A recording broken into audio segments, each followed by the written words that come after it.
अच्छा लगा ऐसे कहीं मुस्कुराते हुए देखकर। वैसे तो मस्ती रहती है ना, तो और क्या गिफ्ट है? ऐसा तो नहीं है that you're mad at me because Adil ने तुमसे मंगनी तोड़कर मुझसे शादी कर ली। ध्यान रखने के लिए हम हैं ना। अब ईमानदारी के नाम पे ऐसे लोगों का जुम्मा मजाक बनाने की क्या जरूरत है घर पे? बहुत शुक्र है कि अल्लाह ने हमें अदिल जैसा बेटा दिया। हीरा है हीरा। मेरे एक फैसले की वजह से तुमने इतना बड़ा कदम उठा लिया। एक मिसमैच शादी मुस्तफा से। सो फ्रेंड्स, ड्रामे की लेटेस्ट एपिसोड में अदील ने जहां लोगों के दिल खुश किए, वहीं मुस्तफ़ा की तरफ से लोग बड़े सैड भी हो गए और यहां पर शर्जीना को भी कुछ एम्बेरसमेंट फील हुई। लेटेस्ट एपिसोड के बारे में हम पहले बात कर लेते हैं कि लेटेस्ट एपिसोड में क्या क्या स्पेशल इवेंट्स हुए।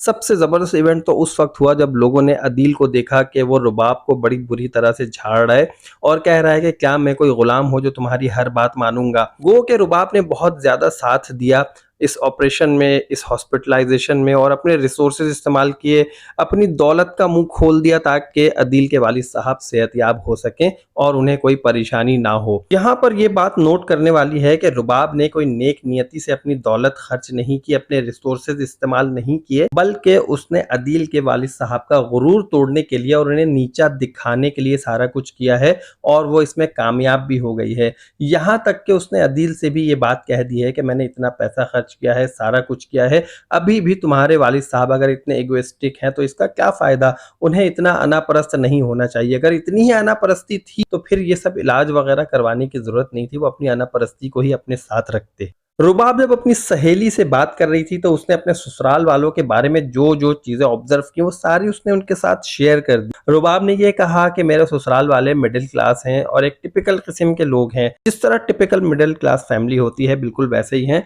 और जब सास के बारे में पूछा तो उसने जो बात बताई वो सुनकर आवाम की भी हंसी निकल आई। उसने बिल्कुल सही एनालाइज किया कि उसकी जो सास है वो निहायत लालची हैं और सास ने भी बिल्कुल ऐसे ही किया। जैसे ही अदील आया तो अदील के गुन गाने लगी, रुबाब से बहुत अच्छी तरह से मिलने लगी, जबकि मुस्तफा और शर्जीना को मुकम्मल तौर पे इग्नोर किया गया। यहाँ पर ये तो वो बात थी जो लोग बहुत खुश हुए देख करके अदील ने बड़ा अच्छा स्टैंड लिया और आकर बिल्कुल उसी तरह काम किया जिस तरह लोग इससे तवक्को कर रहे थे कि एक अच्छी औलाद होने की हैसियत से वो अपने वालिदैन की किस तरह खिदमत करता है। और यहाँ पर यह मैसेज भी दे दिया गया है कि औलाद चाहे जैसे भी हो, जहाँ भी चली जाए, अगर उसकी तरबियत अच्छी हुई हो और उसका दिमाग पॉजिटिव सिमत में जा रहा हो तो कहीं भी रहकर वो अपने वालिदैन की खिदमत कर सकता है, उनकी फिक्र कर सकता है। और अदील ने बिल्कुल ऐसा ही किया जिससे आवाम को बहुत खुशी हुई। अब हम बात कर लेते हैं सैड मोमेंट की कि मुस्तफ़ा की तरफ से लोग बहुत सैड हो गए कि मुस्तफ़ा को इतना इग्नोर किया जाने लगा है और साथ में शर्जीना को भी बहुत इग्नोर किया जाने लगा है।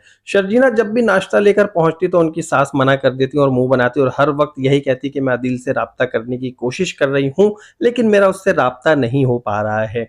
यहाँ पर मुस्तफ़ा ने भी बहुत सारी कोशिशें की हैं। अगर देखा जाए तो जब इनके वालिद साहब को हार्ट अटैक आया था तो उस वक्त मुस्तफ़ा ही मौजूद था और इनिशियली उसने ही अपने वालिद साहब की खिदमत की, उनकी ट्रीटमेंट कराई और पैसे तक खर्च किए। एक ऐसा बंदा जो जिंदगी में बिल्कुल नॉन सीरियस और लाखों रुपए एकदम से खर्च करने लगे तो उसे अप्रिशिएट जरूर करना चाहिए और यही सोचना चाहिए कि इस शख्स ने इतना भी कर लिया तो बहुत ज्यादा कर लिया। लेकिन यहाँ पर उसका बिल्कुल उलट हो रहा है। किसी ने ये भी नहीं सोचा कि मुस्तफ़ा ने इनिशियली जितनी खिदमत की और ट्रीटमेंट के लिए फौरी तौर पर लेकर गया, अगर ये मौजूद ना होता और ये पैसे ना होते तो शायद इनके वालिद साहब की जिंदगी नहीं बच पाती। इस चीज का इतराफ इनके वालिद साहब ने जरूर किया है और यही कहा है कि मुस्तफ़ा ने मेरी बहुत खिदमत की है और इसी की वजह से मैं बेहतर हुआ हूँ। वालिद साहब के इलाज के लिए मुस्तफ़ा ने अपने शौक की चीज PS5 भी सेल कर दिया और अपनी बीवी के जेवर को बेचने के लिए उसने यही कहा कि अभी जरूरत नहीं है, वो रखो, जब जरूरत होगी तो मैं तुमसे खुद मांग लूंगा, क्योंकि मुस्तफ़ा नहीं चाहता कि किसी भी तरह शर्जीना के जेवर को बेचा जाए और उससे लेकर पैसे अपने वालिद साहब के इलाज पर लगा दे। इसी वजह से उसने अपने दोस्तों से उधार लेने के लिए सारा प्लान बनाकर रखा था, अपने सारे पैसे खर्च कर दिए, जो दोस्तों को उसने उधार दिए थे वो पैसे वापस लेकर उसने वालिद साहब के इलाज पे लगा दिए। ये सारी बातें किसी को नजर नहीं आ रही, लेकिन जैसे ही अदील आया और रुबाब आई तो सब लोग, तो नहीं कहूंगा बल्कि सिर्फ यही कहूंगा कि इनकी वालदा ने अदील और रुबाब के गुन गाना शुरू कर दिए हैं और अभी इनके साथ क्या होने वाला है ये नेक्स्ट एपिसोड में हम देख लेंगे। शर्जीना जो कि एक बहुत समझदार लड़की है, उसने यहाँ भी बहुत समझदारी का मुजाहरा किया है, बहुत सब्र से काम ले रही है, लोगों के रवैयों को, बहुत सख्त रवैयों को भी बहुत अच्छी तरह से वो ट्रीट कर रही है और तमाम चीजों को बर्दाश्त करते हुए मुस्तफ़ा को ठीक करने की कोशिश कर रही है। और हम ये देख चुके हैं कि मुस्तफ़ा बहुत हद तक ठीक भी हो चुका है, जो कि अवाम को बहुत ज़्यादा पसंद आ रहा है। लोग यही चाहते हैं कि मुस्तफ़ा के पास अब इतनी दौलत आ जाए कि वो अपने भाई से भी बहुत आगे निकल जाए, और अनकरीब ऐसा होने भी वाला है, क्योंकि जिस तरह का काम मुस्तफ़ा करता है उसमें एकदम से पैसे भी आ जाते हैं और दुनिया भी बदल जाती है। शर्जीना ने एक बहुत अच्छी बीवी होने का सबूत दिया है और मुस्तफ़ा की हमेशा ढारस बंधाई है, उसकी हौसला अफजाई की है और उसे हिम्मत दी है, और यही कहा है कि तुम ये नहीं समझो कि तुमने कुछ नहीं किया, बल्कि तुम ही थे जिसने सब कुछ किया। अगर तुम नहीं होते तो शायद आज तुम्हारे वालिद साहब इस दुनिया में नहीं होते, और अगर वालिद साहब यहाँ पर मौजूद हैं तो वो सिर्फ और सिर्फ तुम्हारी वजह से हैं। और ये सारी बातें शर्जीना ने जब मुस्तफ़ा को बताई तो मुस्तफ़ा को जरा हिम्मत बढ़ी उसकी, और उसने यही कहा कि तुम बिल्कुल ठीक कहती हो। अब्बा जान सेहतयाब होकर घर वापस आ चुके हैं, लेकिन डॉक्टर्स ने ये कहा है कि अभी कुछ दिन आपको आराम की जरूरत है, तकरीबन 1.5-2 महीने आराम का मशवरा दिया है। तो अदील ने यह फैसला किया है कि वो अब अपने बाप के घर पे ही रहेगा, क्योंकि वो रुबाब को तो यहाँ नहीं रख सकता, और रुबाब ने वैसे ही अपने शोहर को ये ताना दे दिया है कि तुम उस छोटे से घर में उस गंदी जगह पर कैसे रहोगे। इस अकल की अंधी को ये बात नहीं समझ में आ रही है कि वो शख्स बचपन से वहीं पला बड़ा है और अभी चंद महीनों से तुम्हारे साथ है, तो तुम सफाई और गंदगी के ताने दे रही हो। जिसने अपनी पूरी जिंदगी अपने वालिदैन के साथ वहां गुजार दी हो, उसे चंद हफ्ते या चंद महीने गुजारने में क्या एतराज हो सकता है। और वालिदैन जिस जगह पर होते हैं वहां पर तो वो जगह जन्नत से कम नहीं होती। अब वालिद साहब आ चुके हैं और अदील ने फैसला किया है कि वो खुद उनका ख्याल रखेगा, और उसने इसके लिए मेल नर्स भी रखने का इरादा कर लिया है।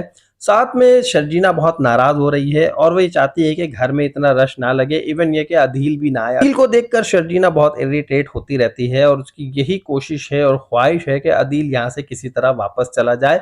और उसने इस बारे में ये भी कह दिया कि घर में अब इतना जुम्मा बाजार लगाने की क्या जरूरत है, हम लोग बेहतर तरीके से अब्बा जान का ख्याल रख सकते हैं।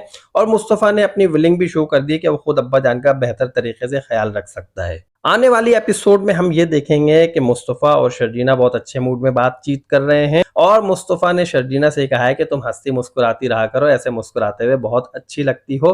तो अब हम ये समझते हैं कि इन दोनों के ताल्लुकात भी अच्छे होंगे, इनके हालात भी अच्छे होंगे, और मुस्तफ़ा भी पॉजिटिव अपने आप को आगे बिल्डअप करता रहेगा। रुबाब को पहले ही ये बात पसंद नहीं है कि अदील शर्जीना की तरफ या उस घर में आना जाना करे, और शर्जीना को खुद भी ये बात पसंद नहीं है। तो रुबाब अब ये करेगी कि इस घर में आना जाना खुद भी शुरू कर देगी और बहुत फ्रीक्वेंटली आएगी जाएगी, और आते जाते कोई ना कोई तंज के तीर बरसाती भी जाएगी, जिससे शर्जीना को बहुत तकलीफ हो, या अदील को तकलीफ हो, या उनके घर वालों को तकलीफ हो। अम्मा को तो कोई तकलीफ नहीं होगी, क्योंकि अम्मा अदील के आने से बहुत खुश हैं और यही कहेंगी कि मेरा बेटा अदील आ गया, मुझे कोई फिक्र नहीं है, और मेरा बेटा तो हीरा है हीरा।